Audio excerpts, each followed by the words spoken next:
Kembali di Ngotakin, ngobrol seputar ketapel di Indonesia. Bukan bicara kanan, bukan bicara kiri. Bicarakan tentang Indonesia.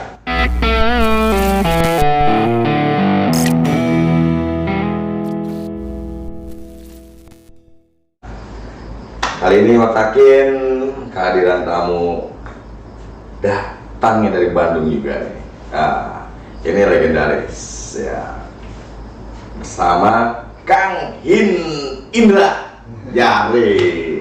Selamat datang Kang Indra Jari. Sehat selalu semoga. Amin. Ini Kang Indra ini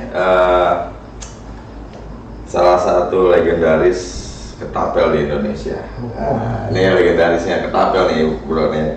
Ya, ini sekarang OHM terima kasih banget Kang Indra mau hadir di studionya OHM, ngobrol-ngobrolin tentang ketapel gitu. Nah, Kang Indra, dari kapan kenal dengan ketapel? Start dari kapan? Ya. Kalau bicara start, Ya. Startnya banget ya. Startnya banget 2015. 2015 Ya. 6 tahunan dong Ya. ya, 6 tahun. 2015 itu saya keluar kerja karena memang pengen keluar. Karena alasan yang tidak bisa saya ceritakan lah. Maka pokoknya gitulah, saya keluar kerja. Saya di Yamaha dulu. Sales motor Yamaha. Saya keluar dan keluarnya itu bukan ada kerjaan lain, tapi memang asli pengen keluar. Aku pengen berhenti jual motor. Pengen usaha lah, pengen usaha gitu. Enggak, justru enggak. Oh enggak juga, Benar-benar asli pengen berhenti jual motor. Nah, pengen Jadi jual. poinnya bukan berhenti kerja, tapi pengen berhenti jual motor. Oh, tapi pengen kerja, pengen kerja lagi. Dari 2015 itu saya nganggur selama sampai saya bisa jual ketapel pertama kali. Oh, di tahun 2015. Ya, itu 2016. 2016. Jadi selama nganggur nih dari 2015 sampai 2016 itu suatu sore lagi biasa lagi ngopi. Iya. Ngerokok kan? Ngopi, ngerokok. Emang sambil ngopi sambil ngerokok nggak apa-apa kan? Iya. Ini bicara biar ada alasan saya. Oke, lanjut. Gimana? Biar agak pinteran dikit ngomong. Jadi sambil di belakang rumah, karena belakang rumah tuh ada lapang yang mungkin teman-teman pengobrol ketapel yang pernah lihat video saya yang dulu, saya nembak di tempat yang luas itu kan. Nah itu belakang bertahan. Dan itu lapang tidak dipakai sama sekali. Itu kita di sana kita maksimal bisa nembak 70 atau 80 meter, di luas. Pokoknya lebarnya kita bisa nembak 30 meter. Lebarnya itu. Lebar. Nah, lagi ngobrol ngerokok. Saya lihat kalau bahasanya takokak apa sih? Takokak ya. Tekokak apa tekokak? Yang kayak buah lenca tuh. Nah itu pokoknya kan itu itu cagaknya itu bagus-bagus. Oh iya. Ngerokok. Biar cagak bagus. Apa tau nggak? Kalau saya jadiin kita. Sore itu juga saya coba nembak, kena. Padahal nggak pakai teknik, saya nggak tahu teknik. Itu kena. Beberapa kali kena, kebanyakan lolos. Karena memang kan nggak ada teknik. Pakai apa? Pakai karet ban. Karena memang pada umumnya ketapel itu yang kita tahu sama-sama itu pakai karet ban. Dan itu semata-mata bener-bener cuma mau main doang diri sendiri. Ya. Gitu. Terus besoknya karena ketagihan dia nembak sendiri doang. Saya ngambil ban motor banyak dari teman di dalam. Kan saya dalam nih, orang bengkelnya kan saya kenal. Ban dalam ya? Kumpulin pokoknya ban dalam. Besok gua kesana, gua ambil ban. Oh gitu. Buat apa mah? Pokoknya kumpulin. Pokoknya kalau alasannya lo kumpulin aja. Kumpulin aja lah. Gua pokoknya gitu. Lo tahu kan gua nganggur padahal bukan buat kerja kan. Bukan buat kerajinan, bukan. Itu untuk kesenangan sendiri. Iya. Mana mungkin saya tahu waktu itu kalau ketapel itu bisa dijual. Belum terlintas sedikit. Oh, iya. Artinya benar-benar kesenangan pribadi aja. Pengen di belakang rumah nggak ada kerjaan kan. Iya. Dari pagi sampai sore cuma main gitu doang. Wah asik ya, asik.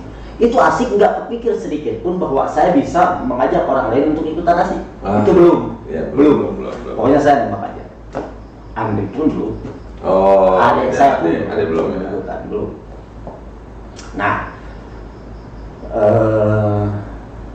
suatu ketika terlintas pikiran saya, karena saya orangnya suka ngulik. Iya. Ngulik. Pokoknya apa yang berhubungan dengan logika saya senang. Ya. Ya kan. Nah, saya ngulik lah. Gimana caranya saya bisa main target dengan akurasi yang lebih dengan kegagalan yang lebih sedikit. Oh, nah, iya. Kan? Ya. Karena gagal itu udah pasti. Ya. Manusia itu salah udah pasti. Ya. Ilmu yang kita tuntut itu hanya untuk mengurangi kesalahan kita, bukan berarti kita lepas dari kesalahan ya kan? Ya, sama juga tapel. Ini harus ada teknik, harus ada metode biar gua nembak lebih akurat. Kegagalannya lebih minim. Minimalisir kegagalan. Nah, ngotek lah. Itu setidaknya sebulan atau 2 bulan. Sampai saya habis kertas sekian banyak buat motret itu. Iya. Gambar. Bahkan saya sketsa lah. titiknya itu ini disebut anchor point, ini disebut reference point. Itu saya nggak tahu karena waktu itu saya nggak bisa baca ini.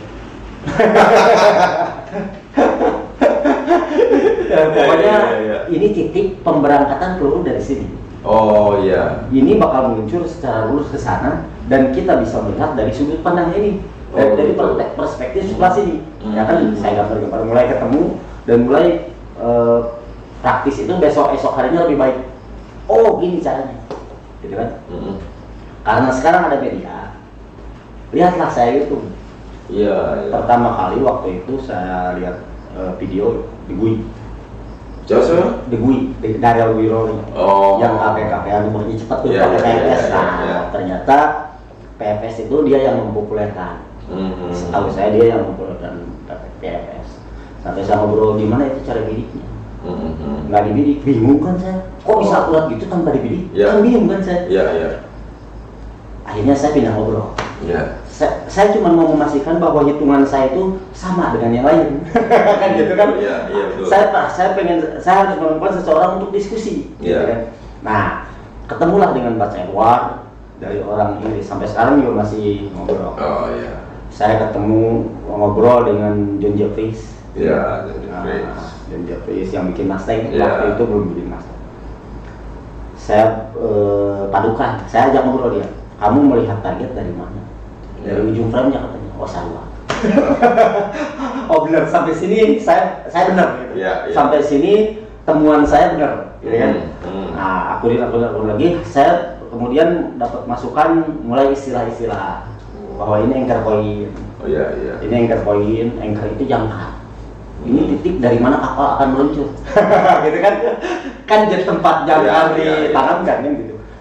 Mulailah masuk logika, lebih masuk logika lagi dengan istilah-istilah itu. Jadi istilah itu memang untuk orang orang kampung seperti saya agak norak untuk diucapkan karena saya mengucapinnya nggak benar. waktu itu kan. Jadi nggak pede gitu.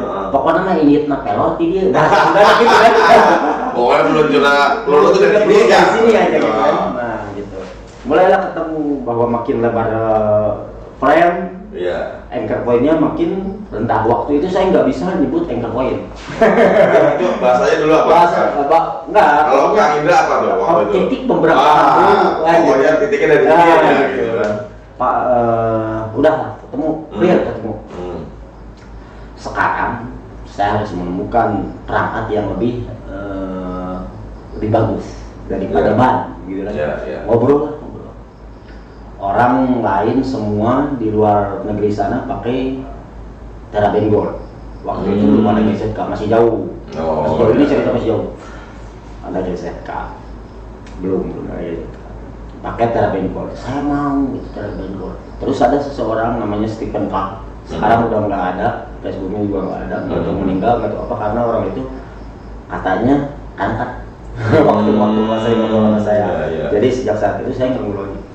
Dia menyarankan saya pergi ke toko olahraga dan nyari karet untuk yoga. Ketemulah Kevlar. Mulailah saya langganan beli Kevlar. Ya kan? Itu keajaiban. Jadi pada saat logika kita belum mencerna sepenuhnya, isi dunia ini kan keajaiban. Betul. Di isi dunia ini sudah tidak ajaib lagi ketika sesuatu itu masuk di dalam logika kita, bisa dicerna oleh kita. Waktu itu belum ada, logika saya belum nyampe sana. Kok ini karet bisa ditariknya ringan tapi luncurannya lebih keras gitu. Gitu kan. Beli lagi TBG. Beli lagi caster yang ungu sama yang hijau. Waktu itu nggak ada warna merah. Warna merah yang sekarang ada Keller itu pengganti warna ungu. Nah, pelurunya pakai batu. Itu masih pakai batu. Masih pakai batu ya? Saya nggak mampu beli kelereng bahkan. Kan kerja. Memanfaatkan yang ada. Pakai batu. Pas pakai batu, itu karet yang enak itu meluncurnya besar, cet. Sesekali kena, kan batu waktu meluncur itu ada pasir-pasirnya kan, pasirnya itu kan mampir ke sini. Kalau batunya sih enggak, cuma pasir yang nempel di batu itu mampir ke sini, sakit. Terus pas saya lihat udah 2-3 ketembakan itu karet bolong-bolong. Ini berarti karet ini nggak tahan nih sama pasir. Sampai sekarang kalau ada yang nanya gimana caranya karet awet, jangan nyimpan sembarang. Karena debu itu bisa bikin karet bolong. Itu kan itu dari waktu itu saya udah ngerti, karet ini tapi luncurnya hebat. Jelas hebat untuk pertama kali kita tahu bahwa, karena perbandingan kita nggak ada karet lain kecuali ban motor. Iya betul. Ya. Gimana rasanya, nikmatnya waktu itu sendirian saya. Mulailah saya cari-cari, ketemulah aja dah. Nemu karet yang bulat, kayaknya ini lebih asing. Gitu kan. Terus lihat orang tanpa pakai frame, orang bisa nembak. Frameless kan? Ini lebih hebat lagi. Saya belum bisa si batang takopak tadi itu saya simpan, terus saya lihat frameless lebih praktis karena kan untuk kepentingan sendiri. Saya nggak melamun gimana caranya saya bisa ngeracunin orang. Jadi orang paling bertanggung jawab atas satu itu. Nemulah karet bulat, belilah karet bulat. Tuh ya. 2 minggu kemudian kan Lazada waktu itu datang sama peluru yang 6 mili itu 200 biji. Waktu itu beli mahal karena di luar negeri, karena di kita saya nggak tahu harus beli di mana. Gitu ya. Ya kan? Belum tahu linknya.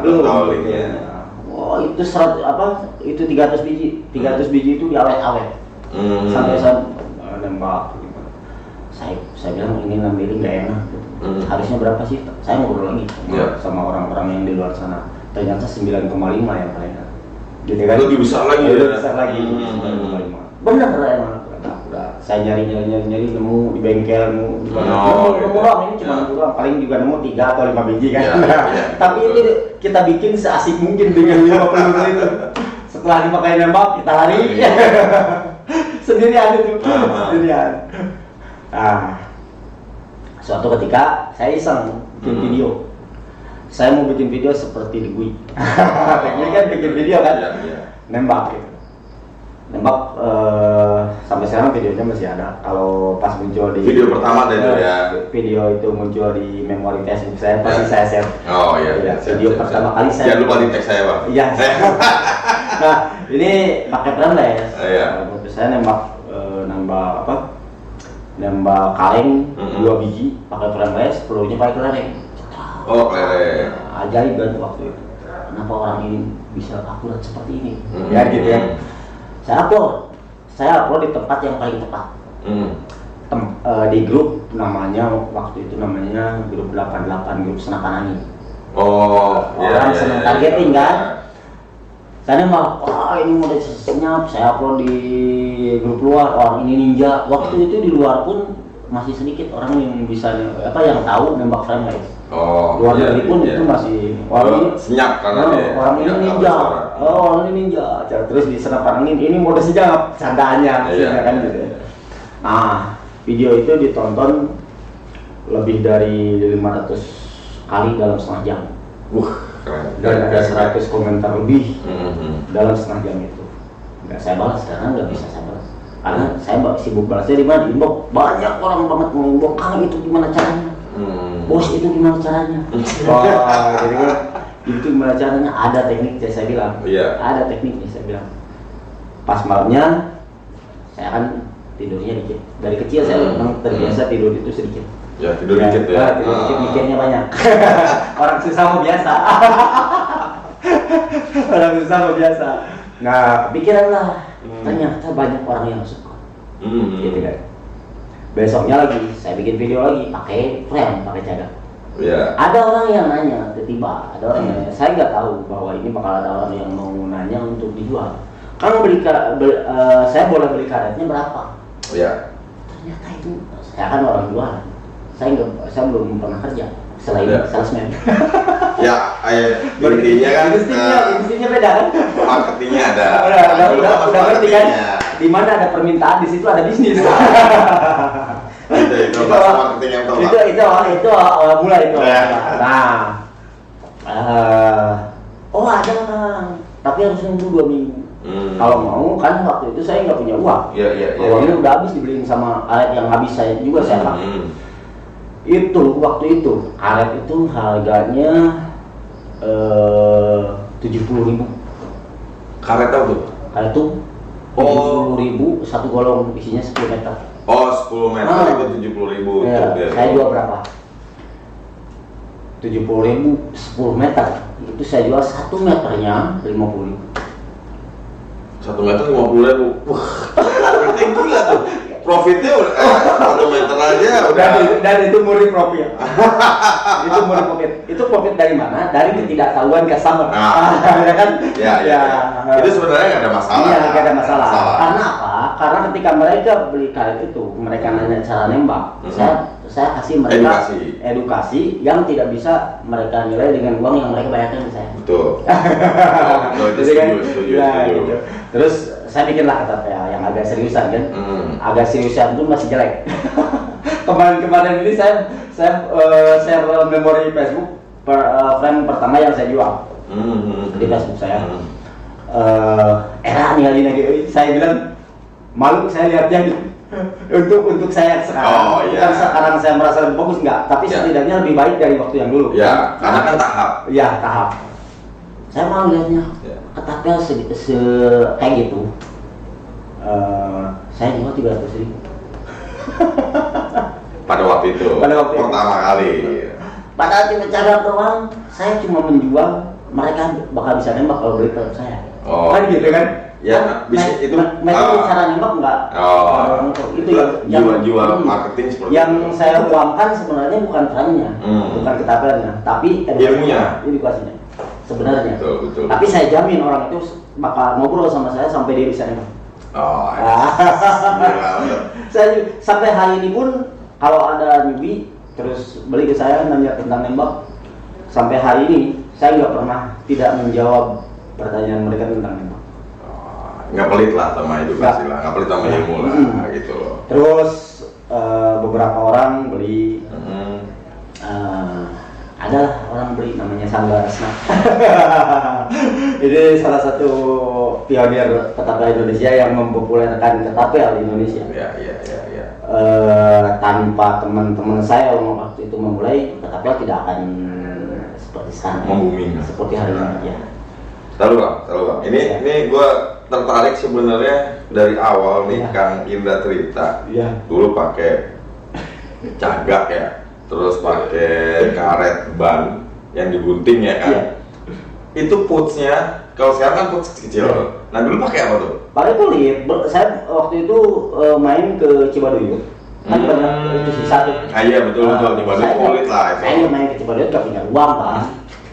Cuma saya bilang gini sama orang yang punya kulit kan, yang sisa itu kan, Kang beli inilah saya 20.000 aja. Oh iya. Oh nggak usah beli, ambil aja sok sekarung. Bawa saya los kan, tanpa uang itu kan, tanpa uang. Iya. Lima. Saya bikin pola, dipotongin pakai cutter. Jadilah pouch waktu itu. Pouch terkenal, pouchnya Jah Racing set pertama di Indonesia. Dengan spesifikasi terjenius waktu itu. Memang kayak gini kan. Dulu kalau saya sih dulu ya, kecil nih. Kecil dulu itu main ketapel pakai cagak bambu, jambu. Karetnya tetap pakai karet ban ya, yang dulu merah warnanya kalau nggak salah. Dulu saya kecil dulu main itu, terus putsnya itu, putsnya dulu itu saya pakai lidah sepatu orang tua saya gunting tuh kan, seperti itu kan, gitu kan, sama kan, gitu. Nah tapi kan dulu kita ini mungkin menganggap bahwa ketapel itu ya cuma permainan aja gini tiba-tiba sekarang ini ketapel kan naik daun gitu kan, bukan naik daun, membuming lah dan banyak penggiatnya sampai sekarang kan. Itu tadi ceritanya Kang Indra bahwa rentetan ceritanya Kang Indra ini keren juga nih. Iya kan? Bener kan? Iya kan? Jadi kalau gua bilang nih bahwa dulu permainan yang kita mainin waktu kecil ya kan, ternyata ada yang tertarik pada saat dia sudah dewasa dan sudah bekerja, meninggalkan pekerjaan untuk asik bermain ketapel. Kan gitu Kang ya? Kan gitu kan? Nah, ini keren banget gitu kan. 2015 Kang Indra Jare nih ya, Kang Indra sudah mengulik istilahnya kan, mengulik ketapel itu untuk dijadikan permainan yang asik. Ya kan. Nah, lanjutkan. Nah, gue cuma mau review dikit gitu kan. Gila keren banget ya.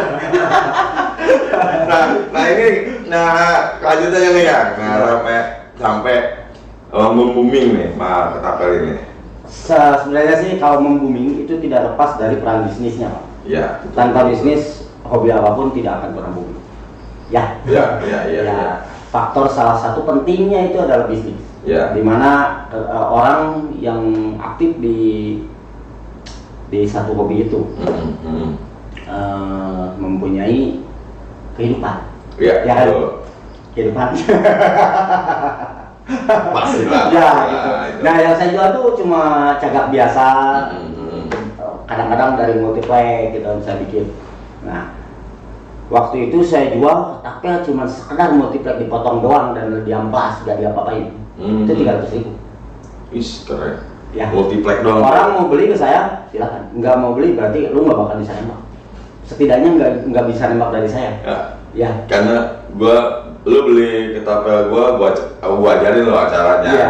Sama aja sih sebenarnya marketing yang lain gitu kan. Sama kan. Lu beli barang gua ajarin barang. Karena memang itu makanya kalau bicara soal kenapa ketapel populer di Indonesia, ya karena yang bawa ketapel itu salesman. Ya. Setuju nggak? Kalau saya bukan salesman, tidak akan ada pemikiran itu kan. Jadi jiwa bisnis. Iya. Makanya yang bikin ketapel populer itu tidak lain salah satu terkuatnya itu bisnis. Ya. Nah, karena saya sering sharing ngobrol, walaupun memang waktu itu ngobrol buka translate ngobrol. Karena nggak selancar hari ini ngetik bahasa Inggris. Itu kan cuma ngetik. Kalau ngomong saya nggak bisa. Sampai hari ini ngomong nggak bisa. Tapi kalau ngetik udah nggak pakai. Iya. Udah refleks lah. Nah, ternyata ketapel itu harus pakai desain. Biar kelihatan lebih cantik, lebih art gitu ya. Iya. Ada seninya. Ada seni. Nah, waktu beberapa tahun di masa lalu saya pernah belajar menggambar. Bahkan pernah berpenghasilan dari melukis wajah orang. Gitu. Jadi seniman sebenarnya. Dan sementara yang saya tahu, dasar dari semua dasar desain itu adalah gambar. Ya. Ya, mulai saya menggambar. Hmm. Gambar, tapi biasa. Kadang-kadang saya niru yang ada yang secara umum ya. Ya. Kalau yang orangnya masih aktif jualan, saya nggak berani. Sampai hari ini pun saya nggak berani.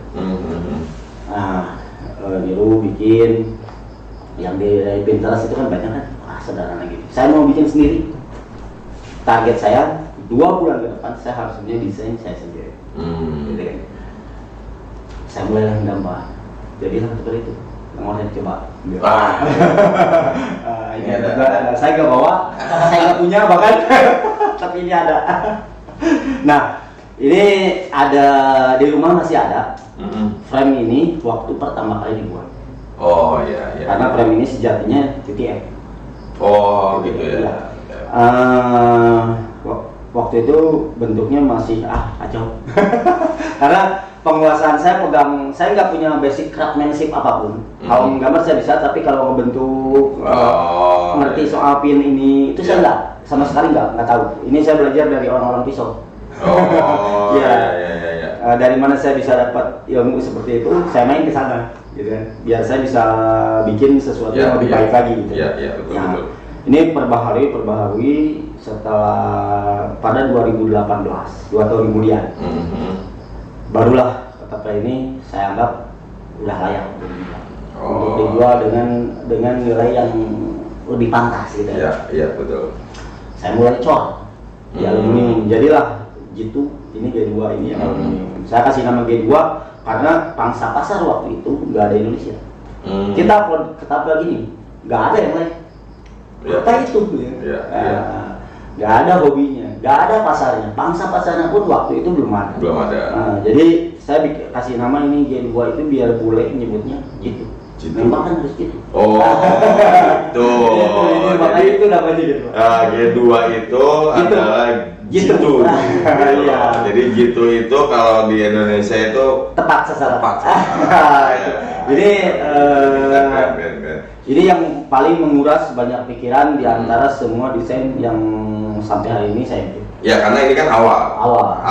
Jadi kalau memang basicnya semua dari sini. Ya karena memang yang awal itu yang mengawal itu yang agak kita harus lebih menguras tenaga, menguras pikiran. Dan sampai hari ini saya masih kecewa dengan desain ini. Makin sempurna sebenarnya. Sekarang ini udah titik terakhir. Ini udah nggak bisa lebih bagus lagi dari yang sekarang kita lihat. Pernah saya ulik-ulik nggak bisa lebih bagus lagi. Udah ini. Jadi kalau saya berubah lagi pas saya bakal jadi balik jelek malah. Makanya udah gini aja. Mending saya bikin desain yang lain aja lah. Nah, itu 2 tahun. Dan itu dipikirkan sepanjang waktu selama saya terbangun. 2 tahun ini jadilah seperti ini di multiplex. Waktu itu saya jual harganya 1.200.000 multiplex. Ini gitu nih kan ya. Tapi kan sekarang ini kan mungkin Kang Indra sendiri ada rasa kebanggaan tersendiri lah sebenarnya. Sebenarnya kalau kebanggaan sih normal aja sih Bang. Maksudnya normal, nggak terlalu bangga banget juga. Kenapa? Ya pada dasarnya sebenarnya semua orang bisa bikin ketapel, semua orang bisa main ketapel. Iya, kalau itu mungkin kebanggaan saya lebih terletak bukan pada desain. Kebanggaan saya terletak pada ternyata saya bisa memotivasi orang lain. Itu maksudnya kan? Ikut-ikutan asik. Itu maksudnya. Gini, dari dulu juga ketapel mah ada, bukan Indra yang pertama kali menggambar. Saya tahu. Iya betul. Tapi sebelum saya memotivasi orang lain, tidak ada itu yang namanya hobi ketapel. Jadi sekarang bicaranya siapa yang paling memotivasi orang lain untuk bermain ketapel kan gitu. Di sana bendera saya ditancapkan. Betul. Saya akui karena berhubungan dengan mata pencaharian saya, maka di sana bendera saya ditancapkan. dari sisi di mana saya bisa memotivasi banyak orang untuk asik main ketapel. Iya. Nah, yang paling capek membangun hobi ini saya bisa saya bertanggung jawab. Yang paling capek saya. Artinya gini. Kita bicara soal harga, Pak. Bentar. Ini lebih seru. Ini lebih seru. Kita bicara soal harga. gimana bisa ketapel harganya sampai jutaan? Ya. Nah, gitu kan. Betul. Bagaimana membangun image hobi ini jadi bernilai? Ya, Nah, betul. waktu saya jual ketapel itu 300.000, 600.000, padahal cuma multiply. Iya. Kenapa ini mahal banget? Banyak orang yang protes, banyak orang marah, Iya. sampai istilahnya marah banget itu banyak. Ya, ya. Tapi saya cuek, karena waktu itu saya berpikir kalau suatu saat ini jadi hobi, bakal ada maker-maker lain selain saya. Dan harga yang saya tancapkan ini akan memotivasi juga orang lain untuk bisa membuat. Ya. Nah itu. Kalau ini tidak bernilai, ini tidak akan bisa memotivasi orang lain untuk membuat. Ya, betul. Kalau hanya sekedar asik, yang lain pun banyak. Ya. Tidak usah main ketapel yang berisiko. Ya. Bisa kena tangan, bisa. Nah, gitu. Yang lain masih banyak. Ngapain main ketapel? Nah, maka saya harus membuatnya bernilai. Oh, Nah, ya kan? Iya. Lo peduli amat. Lo mau beli ketapel gue yang mahal, mau enggak, itu bukan urusan gue. Nah, Tapi kalau mau ikutan hobi gua mahal. Sekarang pertanyaan saya gini, saya pernah melontarkan pertanyaan ini ke beberapa teman kita ya, waktu di Tangerang, ke maker-maker. Iya. Waktu itu lagi ngumpul kebetulan. Saya pernah melontarkan pertanyaan, gimana ceritanya hari ini? Kalau gua dulu memulai ketapel ini, gua bikin ketapel yang banyak. Gua gelar di depan sekolah SD dan gua jual 20.000 atau 10.000. Iya, betul. Lu mau jadi maker kan? Lu jadi maker ya? Lu jadi maker? Enggak. Ya. Pasti jawabannya enggak. Nah, sementara masih lu juga yang marah sama gua waktu gua jual mahal. Sekarang lu semua dapat rezeki dari mana? Dari harga yang gua tancapkan waktu itu. Jadi 2018. Ya.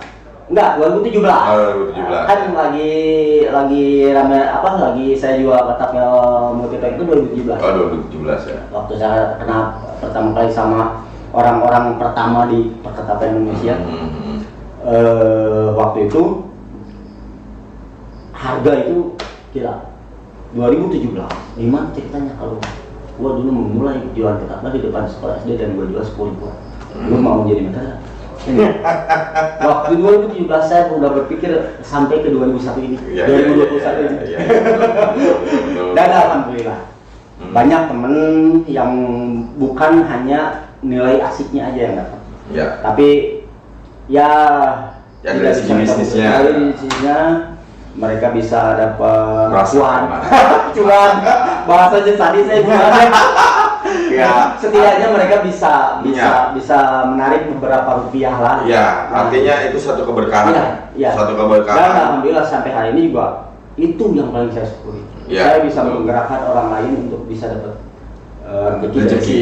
Rezeki. Itu Kang, itu yang penting Kang sebenarnya. Jadi kalau memang ini kan tadi bicara tentang ketapelnya nih Kang. Ketapel yang Kang Indra dari awal buat dengan multiplex ya sampai akhirnya terlahirlah G2 ini gitu kan, yang arti namanya sebenarnya G2 G2 ya kan, itu artinya tepat ya kan. Jadi kalau kita membidik itu harus tepat sasaran kan gitu kan. Nah, Jahre-nya sendiri nama Jahre, jadi itu yang tahu orang Ankara.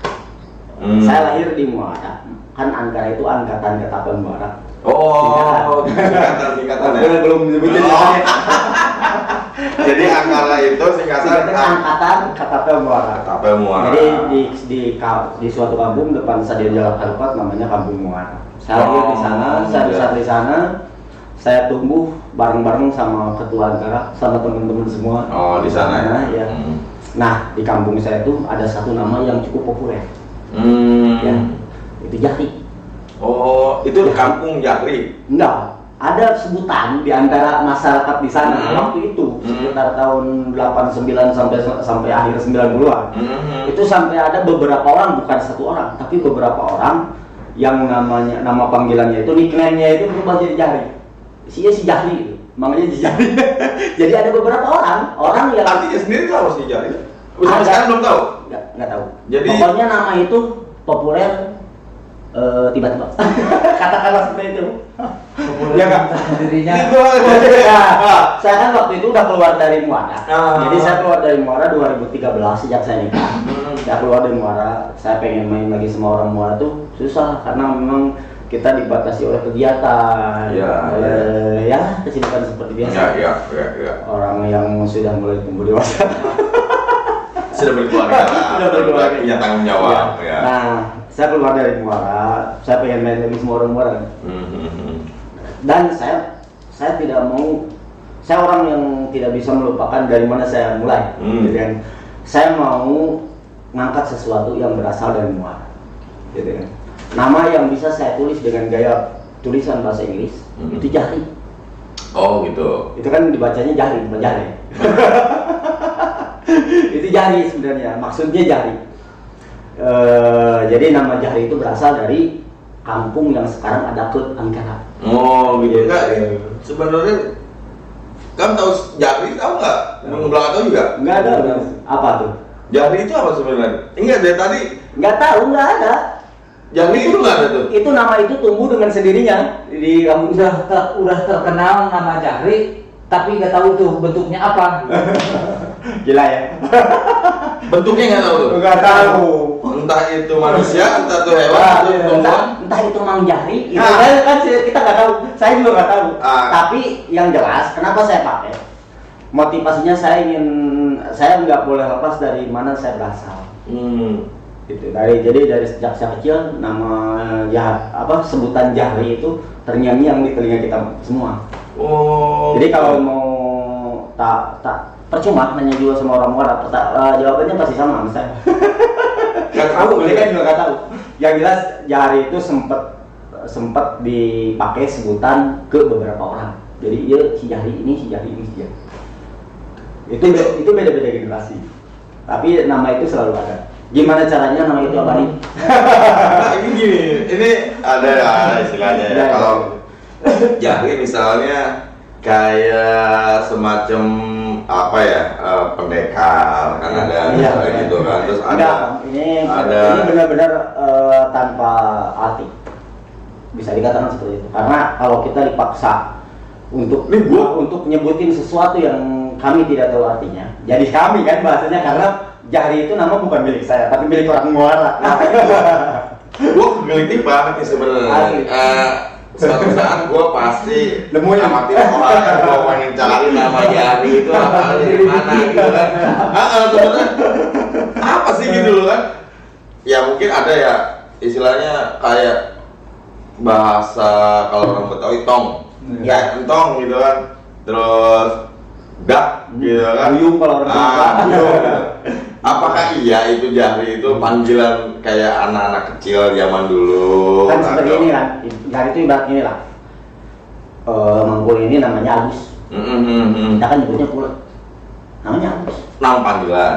Nah, nama panggilan itu diganti bukan dari orang tua, tapi di antara teman-teman. Nah, betul. Ada beberapa orang dari generasi ini ada satu atau lebih orang itu di Lani kalau bahasa Indonesia, kalau bahasa Sunda di panggilan tiba-tiba disebut Jahri. Ada namanya Anu, disebutnya Jahri. Oke. Ngerti kan? Ya. Jadi itu Jahri itu nama panggilan.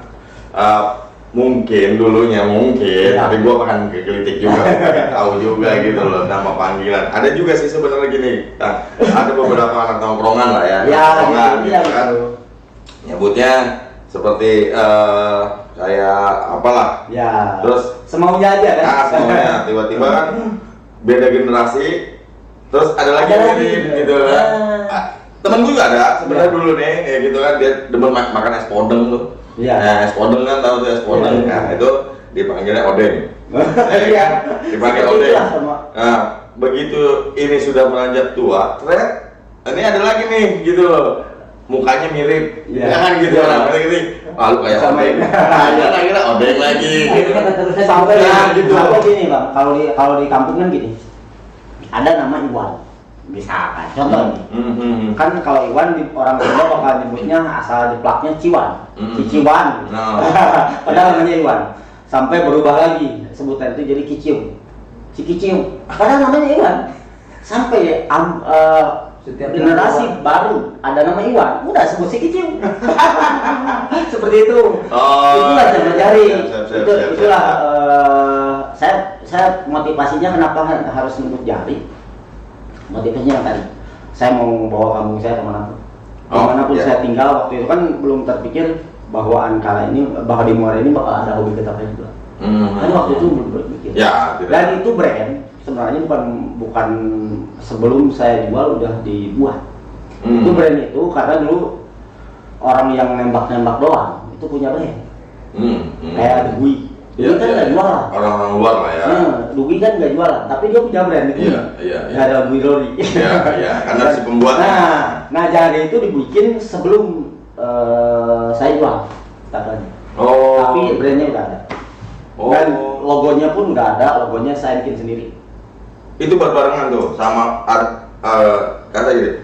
Wah, jari keren ya. Jadi kayak plesetan jari ya kan. Ini jari ya. Terus bikin logo langsung. Iya, bikin logo. Keren. Itu karena memang yang tadi saya suka gambar. Iya. Jadi basicnya ada dari sana, dari sini, gitu kan? Perpaduan, tetap dalam Jadi tetap perpaduan. apa yang pernah kita pelajari di masa lalu, hari ini mungkin akan berguna dan akan selalu berguna. Ilmu itu cahaya. Ya. Itu Dan kesadaran adalah matahari.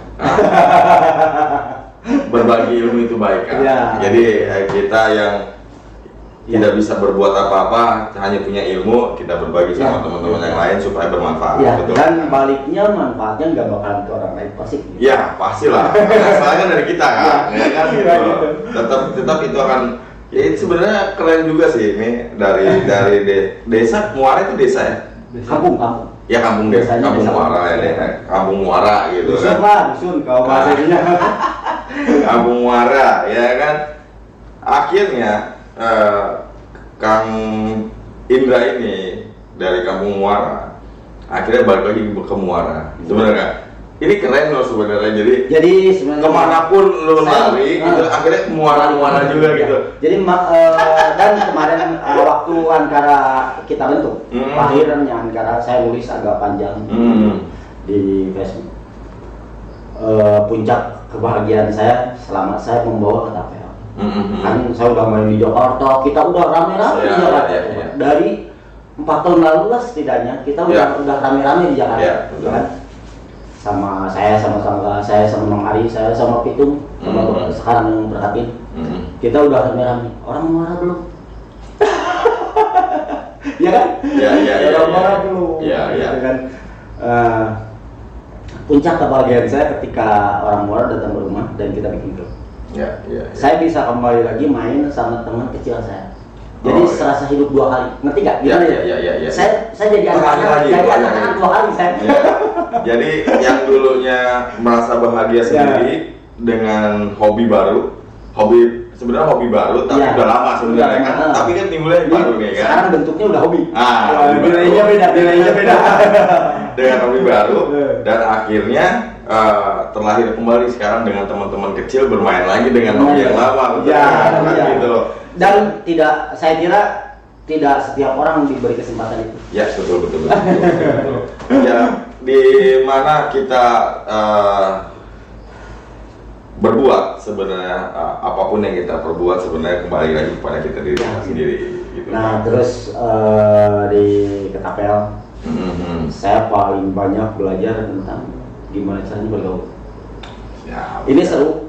Kenapa? Karena dari sejak saya belajar dari game, belajar jualan lah. Karena saya nggak tahu uang itu upah, karena saya tahunya uang itu profit. Ya. Ngerti ya?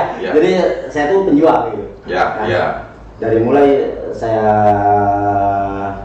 belajar nyari duit, pergaulan bagi saya adalah teman jual.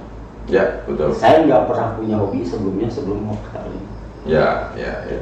Nah, berteman di usaha dan berteman di bisnis dan berteman di hobi itu jauh berbeda. Oh, iya. Apa yang bisa saya buktikan? Buktinya saya melakukan beberapa kesalahan dalam pergaulan di hobi. Karena apa? Karena Ya saya belajar. Iya. Saya belajar. Sampai hari ini pun saya masih tiap malam sebelum tidur saya masih merenung tentang hal itu. Karena yang terlewat dari masa muda saya adalah saya bergaul di bidang hobi. Iya, iya. Saya nggak punya hobi. Sebelum ini saya nggak punya hobi. Saya nggak punya teman dari hobi, nggak pernah punya. Sebelum saya main ketapel. Oh, semenjak main ketapel. Dan saya sangat bersyukur bisa mempelajari hal itu dan bisa melakukan kesalahan-kesalahan. Karena apa? Karena sekeras apapun kita belajar, tanpa melakukan kesalahan, ilmu nggak bakalan pernah jadi ilmu. Jadi segala sesuatunya itu kesalahan itu pasti ada. Karena tidak akan ada yang sempurna. Makanya kesalahan itulah yang saya syukuri. Nah, karena kalau dengan adanya kesalahan berarti kita untuk mencapai kesempurnaan. Ya. Walaupun tidak sesempurna apa yang ini, gitu, bener nggak kan? Karena kan nih balik ke yang tadi, kodrat manusia itu salah. Ya. Dan ilmu yang kita tuntut itu hanya sekedar mengurangi kesalahan kita. Nah. Bukan berarti kita lepas dari kesalahan. Ya, iya, pasti dong, gitu. pasti. Sama seperti nembak. Kodratnya kita nembak itu meleset. Ya. Ya kan? Orang yang nggak pernah meleset nembak itu orang yang tidak pernah nembak. Ya nggak? Setuju kan? Ya. Orang yang tidak pernah tersandung itu orang yang tidak bisa berjalan. Ya. Nah, gitu. Ya gimana mau kena? Nembak. Dan makanya semua orang yang nembak itu kodratnya adalah meleset. Ya. Jangan adanya teknik itu bukan untuk memastikan keberhasilan. Sama sekali bukan. Itu ada teknik itu untuk mengurangi kegagalan kita. Dari 5 kali nembak, asalnya kan kita nggak setengah semua. Ya. Ada yang kena 1, latihan lagi, kenanya jadi 2, Ya. pasnya jadi 3. Ya. Kurangin gitu ya. Karena berlatih. Karena berlatih. Ya. Jadi berkurang. Nah, tetap tidak luput dari kesalahan. Ya. Kan gitu. Ada dari kesalahan rate-nya lah, Ya. kesalahan ini, tetap lah. Kan. Setelah ini jadi hobi, Nah, saya berjuang keras gimana caranya ini jadi satu bentuk hobi yang benar-benar hobi dan punya nilai. Hobi kan kalau nggak punya nilai buat apa? Ya, betul. Kita harus bikin value-nya gitu. Ya. Ya, salah satunya tadi saya penetapan standar harga dari mulai pertama kali saya jual. Ya. Sejak ketapel ini kita sama-sama lihat seperti hari ini jadi hobi. Nah, cerita sejak hari itu sampai sekarang saya nggak bisa ceritain. Karena apa? Karena semua orang lihat. Ya nggak? Percuma diceritain sesuatu yang orang lain pun melihat. Ya, gitu. Ya, Kang Indra ini adalah salah satu pionir. Disebut sebagai pionernya. Saya enggak. Jadi gini Kang, lahirnya ketapel mungkin bukan lahir ya, artinya hobinya lah. Artinya gini, yang menghidupkan kembali nih ketapel mainan kita zaman dulu itu pionirnya ada di Kang Indra dan teman-teman lain bisa saling berpadu ya. Itu sih kalau hal yang kesana kita nggak ini lah ya. Artinya perketapelan di Indonesia ini sekarang ini Kang Indra sendiri sudah melihat lah kan gitu kan, makin ramai. Tiap kali ada event seperti tadi siang sama-sama itu over 300 orang. Lewat kan? Lewat kan 300 orang yang kita bisa temui hari tadi. Nah, setiap kali ada event, setiap kali saya bergumam dalam hati, ini bukan ini sudah melampaui batas lamunan saya. Udah jauh melampaui batas lamunan saya. Belum sampai padahal ya. Saya tidak menghayatkan seperti ini sebelumnya. Saya enggak pernah seperti itu. Saya hanya melamun sampai hanya beberapa orang yang hobi sama saya. Oh iya. Tapi potensi demi potensi di Jakarta ini yang dia yang meramaikan di Jakarta, potensi di Jawa Timur dia meramaikan di Jawa. Kita menemukan itu sama-sama. Ya, betul. Bukan saya menemukan, tapi kita menemukan potensi itu sama-sama. Betul. Jadi memang ada ya, kalau dibilang ini kan ini tidak luput dari campur tangannya media nih, ya kan? Ya kalau kita nggak ada media juga nggak mungkin. Karena waktu itu juga yang loncatan jauh, hobi ketapel itu kalau pernah lihat di Kompas TV di YouTube masih ada judul videonya melihat perkembangan perketapan Indonesia. Itu lompatan jauh itu sejak kita diliput di sengaja di Trans TV selama setengah jam. Oh, lama juga tuh sengaja tuh. Itu memang acara dikhususkan untuk kita. Oh, gitu ya. Itu loncatan besar dalam perketapan Indonesia. Gitu. Dan Kompas TV, saya nyebutin stasiun nggak apa-apa, dan memang di Kompas TV kan, dan memang di Kompas TV ya. Kompas TV punya andil besar. Kalau saya ketemu sama orangnya lagi yang manggil saya waktu itu, kita harus mengucapkan terima kasih sama-sama. Karena beliau Karena beliau lah yang manggil saya dan bisa mempublikasikan Ketapel. Akhirnya dan seiring itu ada media lain, akhirnya seluruh daerah-daerah melihat dan mencoba, kan gitu. Karena televisi walaupun sekarang ada internet, televisi masih sangat efektif untuk betul. Kalau karena kan media ini memang kita tidak luput dari mereka, karena segala sesuatunya medianya yang medialah yang bisa membesarkan sebenarnya, kan gitu. Karena mereka itu udah ahlinya mengolah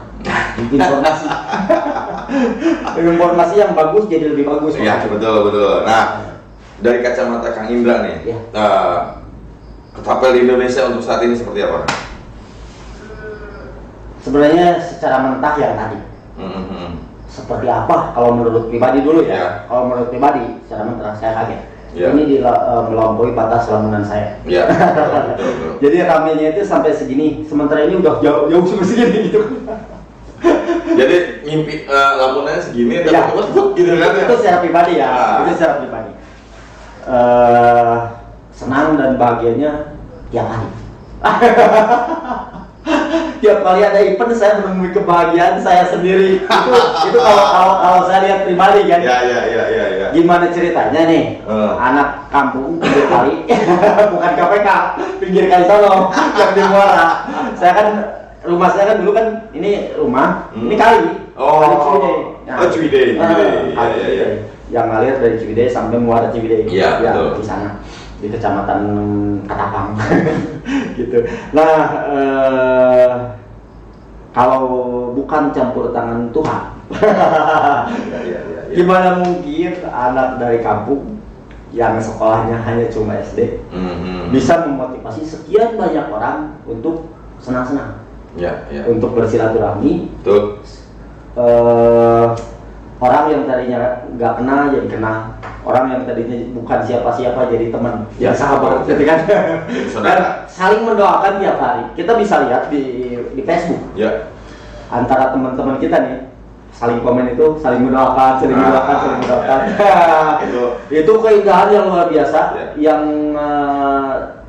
tidak mungkin bisa saya lakukan tanpa adanya hobi. Ya, betul sekali. Jadi hobi yang sangat luar biasa yang sampai sekarang ini yang tadinya nggak kenal jadi kenal.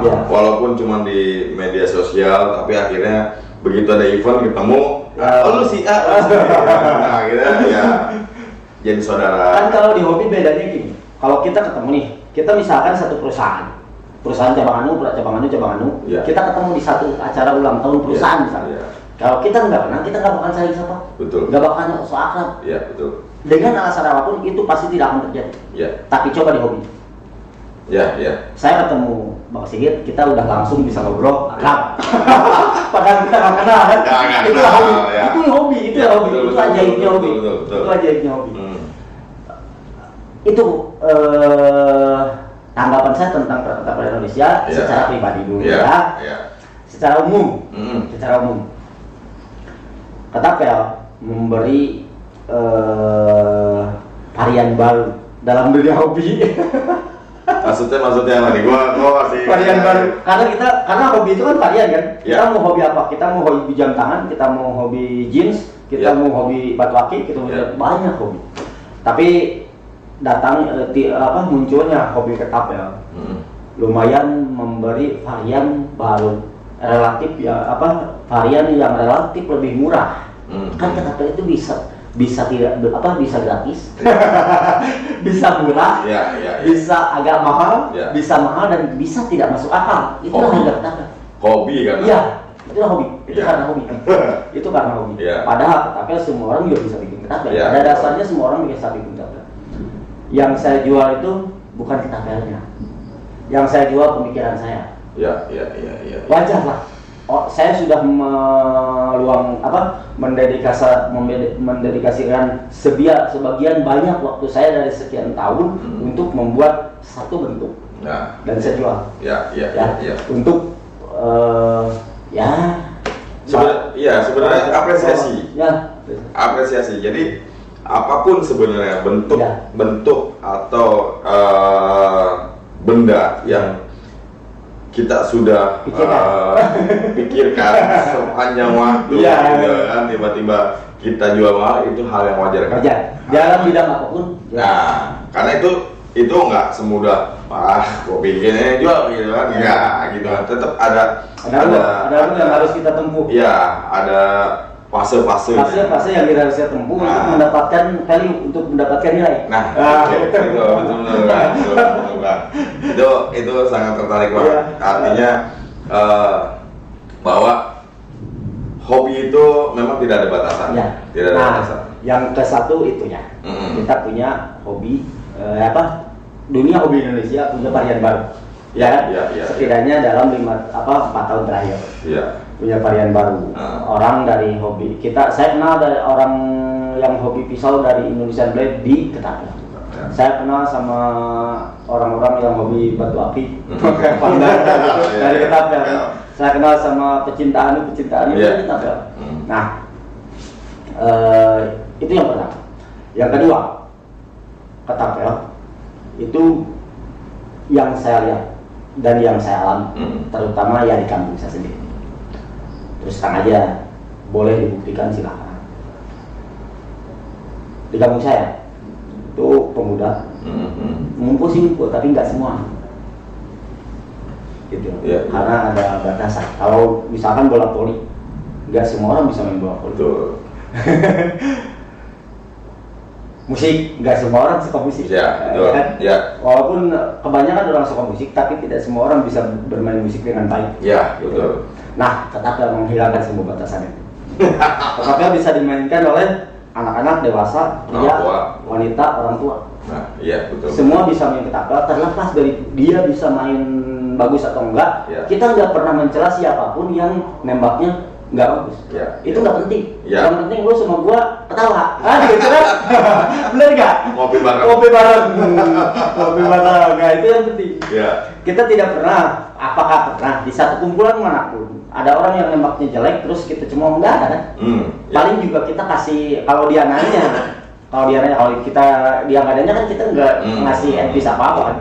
Kita ngasih advice, ngasih saran itu ketika orang itu nanya, gimana sih caranya sih nembak ini? Nah, barulah kita kasih cara. Gitu. Nah, ketapel bisa lebih menyatukan. Gitu. Saya menyaksikan teman saya ini dari kampung Muara, ini dari kampung yang sama, di bidang yang lain tidak sama-sama, di ketapel sama-sama. Jadi poinnya adalah ketapel itu hobinya, hobi menyatukan kalangan, lebih menyatukan kalangan. Saya jamin senang ketapel itu di hobi ketapel itu tidak ada sesuatu yang tidak menyenangkan. Betul. Selama kita bermain wajah. Karena selama kita hanya membahas soal rapel, tidak membahas soal yang lain. Saya nggak mau bicara soal yang lain, kita bisa saksikan sama-sama. Saya bukan orang organisasi, saya tidak piawai dalam hal itu. Jadi itu bukan bidang saya. Ada ininya. Bukan bidang saya. Karena di Ankara sendiri pun saya bukan siapa-siapa. Saya hanya sekedar memfasilitasi mereka, itu pun karena sudah tertancap janji sejak 2017 lalu. Saya akan berbilang gini, kalau orang Muara mau sama-sama senang ketapel, semua orang Muara tidak akan beli ketapel. Semua dari saya. Mantap. terbagus yang bisa saya buat. Kalau mau tinggal bilang, saya bikin. Keren. Itu udah janji. Jadi kalau saya tidak menunaikan itu akan jadi hutang. Ya betul. Jadi bubar lagi. Ya, buangin uang. Gitu kan.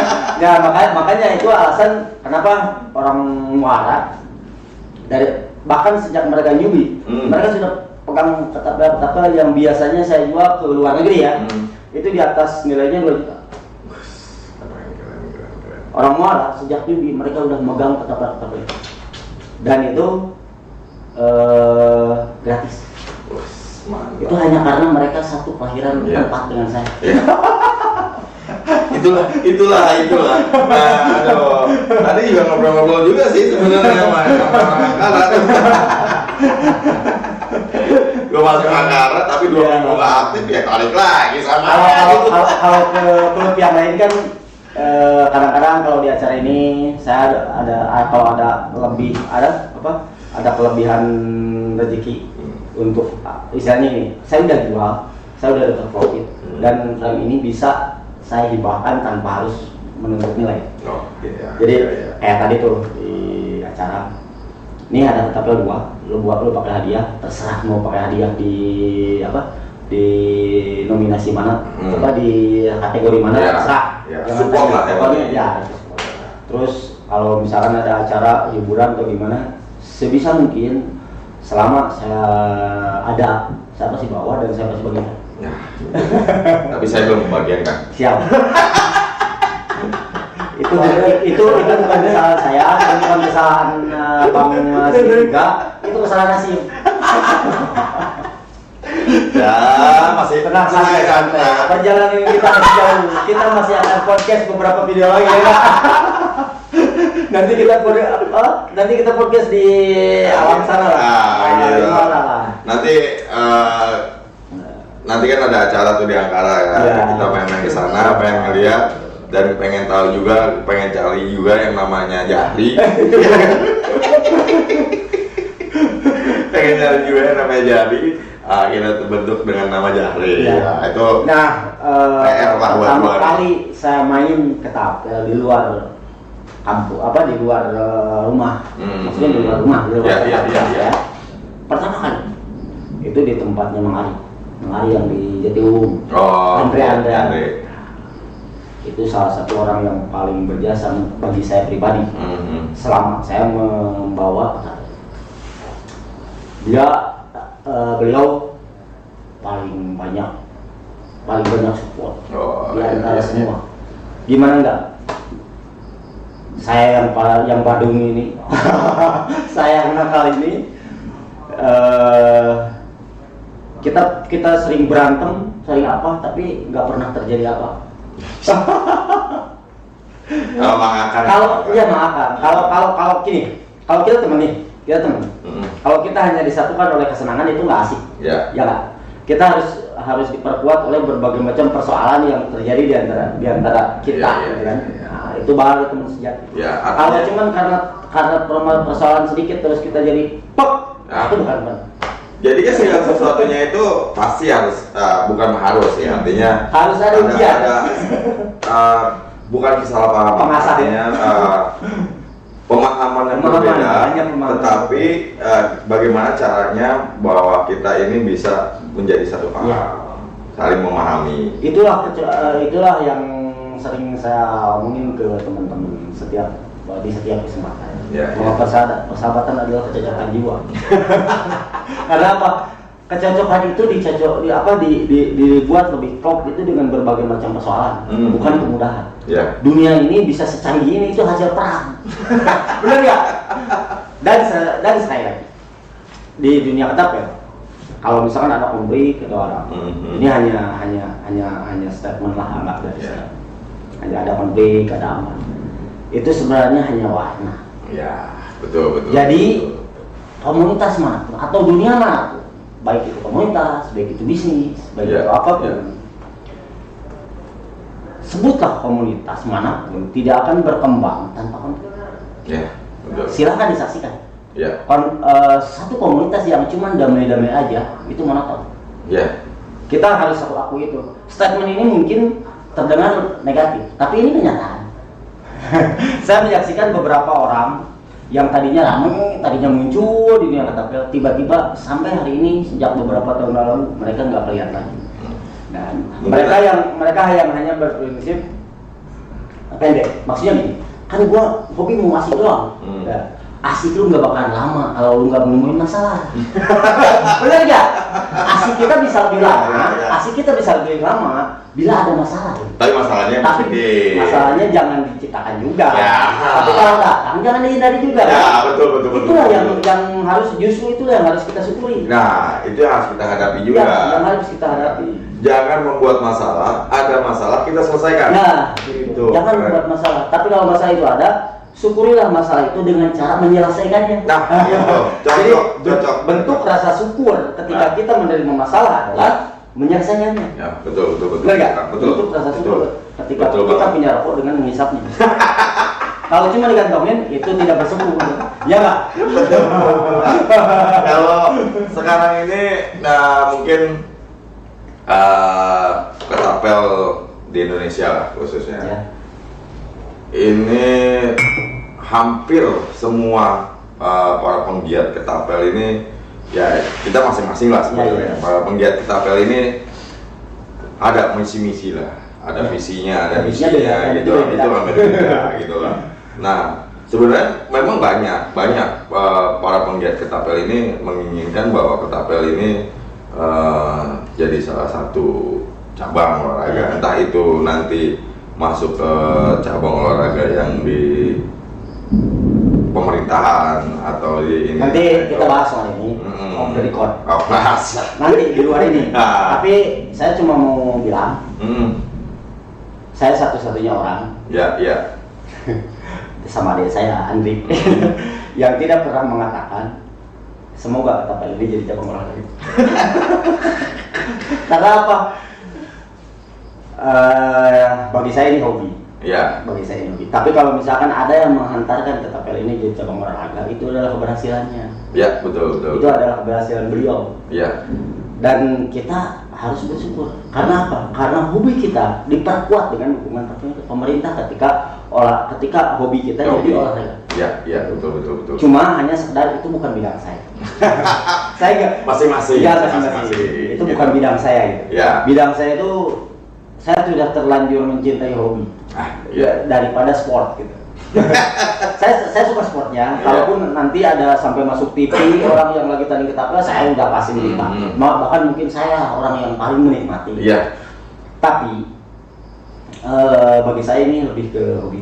Hobi. Jadi ya macam-macam sih sebenarnya ya dari. Makanya tadi udah dikasih judul kan. Ini masing-masing. Bahkan organisasi ini punya misi masing-masing Ya. beda. Ya, karena ada yang hobi, ya kita hobi aja lah. Iya, hobi aja. Hobi aja. Jadi dari hobi kita bisa ngopi bareng. Iya. Ada juga yang ini harus masuk ke ini. Tapi kan itu masing-masing dari misinya seperti itu kan. Nah, jadi kalau sekarang ini bagaimana Kang Indra kesan dan pesannya Kang Indra nih di ketapel untuk sekarang ini? Ya. Kesannya.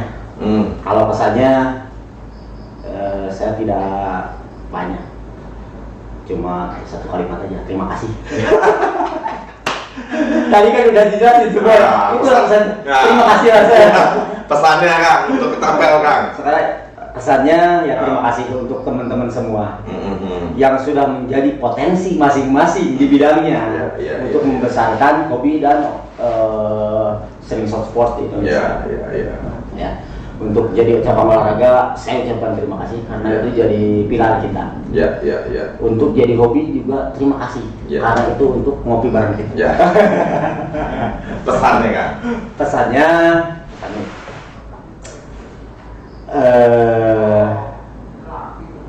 jadi di ketapel pesan saya, kalau masalah yang timbul kita sama-sama hadapi. Ya, kita sama-sama hadapi. Kalau mau misah aja dulu. tapi balik lagi. Maksudnya kita ketawa lagi lah, santai gitu ya. Kita ketawa lagi santai karena maksud dan tujuan saya membuat ketapel ini pun untuk berbagi kesenangan. Ya. Betul. Berbagi kesenangan. Sebenarnya kalau dilihat-lihat, saya nggak pernah punya masalah di dunia ketapel selain masalah desain. Jadi orang yang nonton pasti ketawa ya. Karena apa? Karena memang saya nggak pernah punya masalah apapun di dunia ketapel selain masalah desain. Iya. Kenapa saya paling repot soal ngurusin itu? Iya. Karena saya tahu gimana rasanya 24 jam mikir satu desain. Jadi orang yang mau mengerti akan hal ini ya terima kasih. Ya. Walaupun yang tidak mengerti juga saya terima. Kenapa? Kita punya kepala yang terpisah. Ya, betul. Kita punya latar belakang yang terpisah, kita punya pendidikan yang terpisah. Tapi bagi saya, pemikiran sekian kurun waktu untuk menghasilkan satu bentuk model itu berharga. Ya, betul. Dan itu hak saya. Ya. Tanpa bukan soal dipatenkan atau tidak dipatenkan. Kita kan udah belajar etika masing-masing dibawa dari rumah. Ketika setiap kita keluar dari rumah, kita kan bawa etika apa? Ya, betul. gitu. Nah, kita bicara di sana aja. Ya. Gitu. Kalau harus dipatenkan, orang lain juga yang rugi nanti. Benar nggak? Iya. Orang lain juga nggak ngerti. Yang rugi kenapa? Karena kalau saya mau 20 atau 30 desain lagi yang berbeda seperti kemarin terakhir di U01 yang saya pastikan berbeda dari kesan, dari bentuk, dari apa istilahnya, dari rupanya. Iya. Saya bisa bikin yang berbeda, insya Allah. Semoga. Ya, jadi kalau untuk hal itu saya mohon maaf. Saya tidak bisa diganggu gugat karena saya tahu rasanya gimana mikir, ya kan? Itu saya nggak bisa digugat. Tapi untuk masalah-masalah di luar itu mari kita selesaikan sama-sama. Ya, itu. Jadi pesan di Perketapel Indonesia, marilah kita bersama-sama. Nah, jadi saya udah jawab menurut pribadi dan secara umum. Ya, dua-duanya udah komplit saya jawab. Ya, jadi kayak di OAM nih Kang, di ngotak ya. Jadi kita ngobrolnya seputar ketapel di Indonesia. Jadi nggak ada bicara kanan, nggak ada bicara kiri, bicaranya adalah Indonesia kan gitu. Makanya karena saya pun membawa diri saya sendiri. Ya, betul. Makanya dari tadi saya selalu memberi jawaban pribadi dan jawaban umum. Secara umum. Nah, sekarang terakhir Kang. Ya, siap. Pesannya Kang Indra sama pesannya Kang Indra nih untuk OHM TV. Berat ini urusan. Ini berat ini lebih baik saya ditanya tentang satu organisasi ya daripada satu ini. Masalahnya ini ada apa? Gitulah pokoknya. Tapi oke lah. Gimana Kang? Saya akan berusaha memberi kesan ya. Karena memang udah ada kesan, nggak mungkin kita datang, kita melihat tanpa kita mendapatkan kesannya. Betul. Kesannya saya ke OHM TV, ke segmen ngotakin ini karena ini segmen bidang saya. Iya. Kesannya sekali lagi terima kasih. saya mau hutang terima kasih kemana-mana. Siap. Satu terima kasih. Kedua tetap pada jalur. Jalurnya tadi kan. Kita bukan bicara kiri, kita bukan bicara kanan. Bacaranya Indonesia. Nah, itu. Karena bersatu itu tidak mudah. Tapi bersatu itu asik. Jadi mau silakan perjuangkan. Atau mari perjuangkan gitu kan. Dan OHM TV memfasilitasi untuk itu. Itu pesan. Itu pesan. Kalau pesannya banyakilah konten-konten ketapel. Siap. Oke. Terutama sama saya. Siap Kang Indra. Terima kasih banyak Kang Indra. Sama-sama. Mudah-mudahan kita selalu diberikan kesehatan. Amin. Nanti ya. Oke, gitu aja brother. Ngobrol asik sama Kang Indra Yahri. Nanti kita ulas lagi di lain waktu. Terima kasih. Selamat malam. Kita nanti kembali lagi di Ngotakin, ngobrol seputar ketapel di Indonesia. Bukan bicara kanan, bukan bicara kiri, bicarakan tentang Indonesia. Thank you. Mantap.